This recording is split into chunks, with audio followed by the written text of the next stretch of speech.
Assalamualaikum warahmatullahi wabarakatuh. Di sini saya akan menjelaskan tentang materi sumber daya manusia yang saya pelajari dari semester 3 yang bertujuan untuk menyelesaikan ujian akhir semester 7. Sebelumnya, apa itu SDM?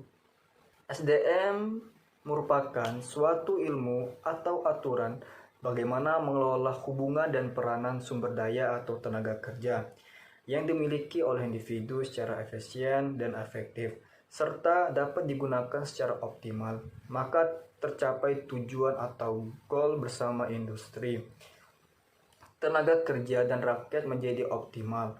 Manajemen sumber daya manusia dilandasi pada suatu rancangan kalau setiap tenaga kerja merupakan manusia bukan mesin, dan bukan semata-mata menjadi sumber daya bidang usaha.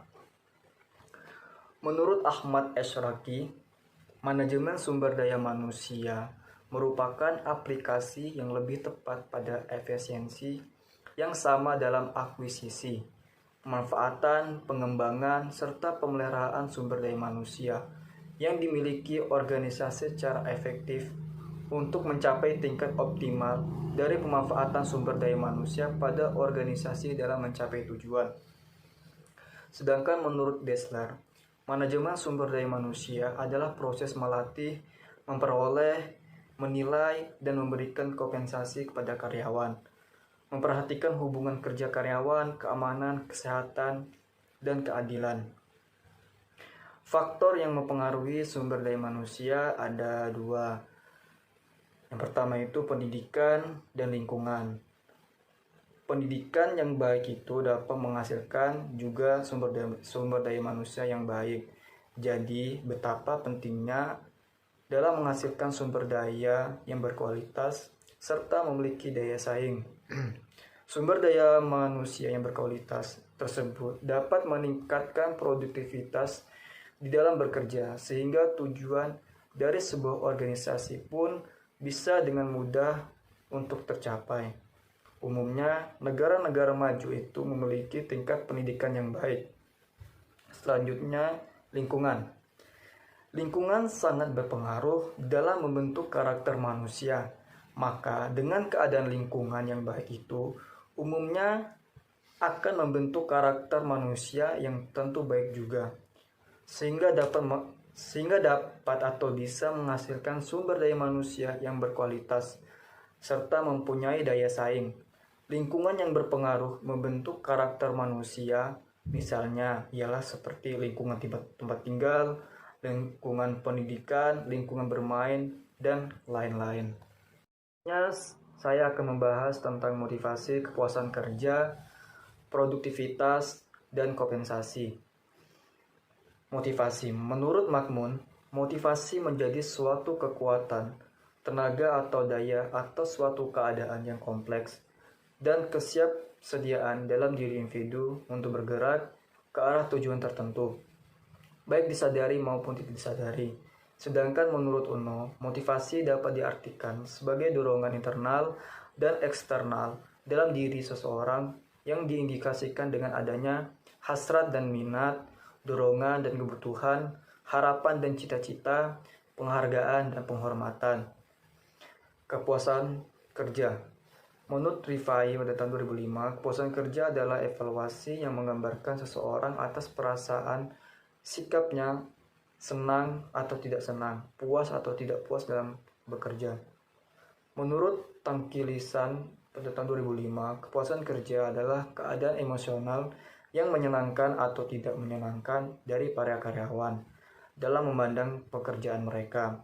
Sedangkan menurut Robbins pada tahun 2003, kepuasan kerja adalah sikap umum terhadap pekerjaan seseorang yang menunjukkan perbedaan antara jumlah penghargaan yang diterima pekerja dan jumlah yang mereka yakini seharusnya mereka terima.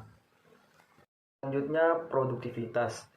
Menurut Edi Herjanto mengatakan, produktivitas merupakan nilai yang menunjukkan bagaimana sebaiknya mengelola dan menggunakan sumber daya manusia untuk mencapai sesuatu secara optimal.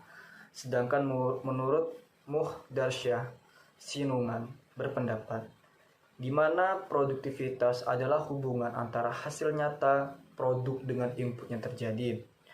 Kompensasi menurut Hamali pada tahun 2018 menjelaskan, kompensasi adalah sebuah fungsi dalam pengaturan sumber daya manusia perusahaan. Asas kompensasi melibatkan beberapa aspek seperti tunjangan, kenaikan, struktur, dan skala kompensasi. Nur Cahyo pada tahun 2015 mendefinisikan kompensasi sebagai balas jasa atas kerja pegawai yang seimbang dengan kebutuhan tujuan strategis perusahaan tempat ia bekerja. Sedangkan Wibowo pada tahun 2011, kompensasi adalah sebuah balasan yang diberikan kepada tenaga kerja atas prestasi mereka kepada perusahaan. Ada beberapa teori yang dikemukakan oleh para ahli dalam motivasi kerja. Yang pertama, teori kebutuhan. Teori ini pertama kali dikemukakan oleh Abraham Maslow. Teori ini menjelaskan bahwa setiap manusia mempunyai kebutuhan yang munculnya sangat bergantung pada kepentingan secara individu. Yang kedua, teori dua faktor yang dikemukakan oleh Frederick Herzberg, di mana pada umumnya karyawan lebih cenderung untuk memusatkan perhatiannya pada kebutuhan mendasar dalam pekerjaan, terutama keamanan. Selanjutnya mereka akan berusaha untuk memenuhi kebutuhan yang lebih tinggi, seperti kebutuhan inisiatif, kreativitas, dan tanggung jawab. Selanjutnya ada teori motivasi menurut Mitch Leland. Menurut Mitch Leland, setiap orang bisa mempunyai motivasi jika mereka ingin menjadi yang lebih baik lagi daripada yang lain. Selanjutnya ada teori harapan menurut Fromm. Teori ini merupakan sebuah teori motivasi yang mengungkapkan bahwa orang-orang termotivasi untuk mengerjakan sesuatu karena ingin mendapatkan hasil yang sempurna. Selanjutnya ada beberapa teori yang menjelaskan landasan proses perasaan seseorang terhadap kepuasan kerja, yaitu yang pertama, two factor teori. Teori ini menganjurkan bahwa kepuasan dan ketidakpuasan merupakan bagian dari kelompok variabel yang berbeda, yaitu motivator dan hygiene factor. Yang kedua, value theory. Menurut teori ini, kepuasan kerja terjadi pada tingkatan di mana hasil pekerjaan diterima individu seperti diharapkan. Semakin banyak orang menerima hasil, akan semakin puas dan sebaliknya. Yang ketiga, yaitu equity theory. Teori ini didasarkan pada asumsi bahwa orang-orang dimotivasi oleh keinginan untuk diperlakukan secara adil dalam pekerjaan. Orang akan merasa puas atau tidak puas tergantung apakah ia merasakan adanya keadilan atau equity atau tidak atas situasi tertentu. Selanjutnya ada beberapa faktor-faktor yang mempengaruhi produktivitas. Yang pertama, faktor teknis seperti penentuan lokasi, ukuran pabrik, tata letak, mesin produksi, penggunaan mesin, dan peralatan lainnya, pengembangan dan penerapan komputerisasi. Yang kedua, faktor produksi seperti penataan, perencanaan, kualitas bahan baku, pengontrolan produksi, dan proses produksi berstandar. Yang ketiga, faktor sumber daya manusia seperti penempatan posisi, kualitas individu, pelatihan bakat, dan pendidikan lanjutan, peluang karir, peluang untuk memberi saran atau pendapat, dan kondisi lingkungan kerja. Selanjutnya, yang keempat yaitu produktivitas perusahaan juga dapat dipengaruhi oleh lokasinya. Hal-hal yang mempengaruhi faktor lokasi antara lain jarak dari lokasi ke sumber bahan baku, jarak ke pasar, sarana prasarana, dan kapasitas sumber daya manusia, dan sebagainya. Selanjutnya ada jenis-jenis kompensasi. Jenis kompensasi ada 3, yaitu yang pertama, kompensasi non-finansial, di mana perusahaan biasanya memberikan kepercayaan lebih atau kesempatan kepada karyawannya untuk mengurus kegiatan perusahaan, peningkatan kompetensi dengan pelatihan tertentu, dan lain-lain. Kedua, kompensasi langsung. Kompensasi langsung adalah bentuk balasan finansial secara langsung. Contohnya adalah pemberian gaji pokok, tunjangan, dan bonus bayaran lain yang didasari atas kualitas kinerja pegawai. Yang ketiga, kompensasi tidak langsung, yaitu adanya pemberian program atas fasilitas sebagai bentuk kompensasi, misalnya fasilitas ruang kerja, gedung perusahaan yang memadai, dan lain sebagainya.